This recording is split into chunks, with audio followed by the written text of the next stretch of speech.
Hello, welcome to your AI Whisperer. AI isn't just for geeks like me, it's for normal people like you too. And today I'm going to show you how to use ChatGPT to write the perfect complaint email. So let's crack on. First up, head over to chatgpt.com in your browser. And you don't need to sign up or log in here. But if you do, it'll save your chats and start learning your style. I'll go deeper into that in another video. Now, back to our complaint letter.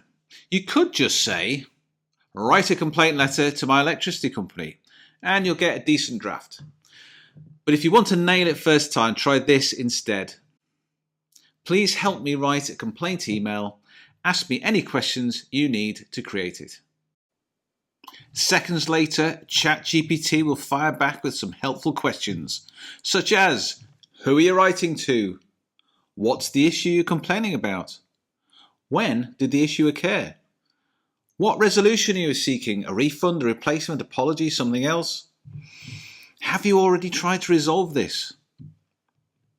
Do you want the tone to be formal, firm, polite, or something else?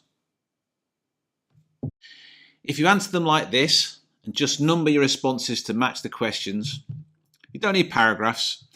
Just make it quick and simple. Hit enter and boom, you've got a solid complaint email ready to copy and paste.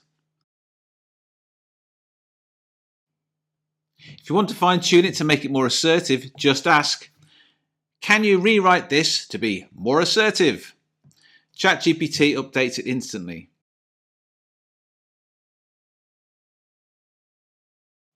Feeling angry? Type this. Now give it to me in the tone of aggressive cage fighter. And yep, it delivers full-on fury mode. So that's how you use ChatGPT to turn your frustration into a sharp, effective email. Smash that like button if you've ever wanted to scream at a utility bill. And subscribe for more practical ways to make AI work for you. Thanks for watching. Cheers.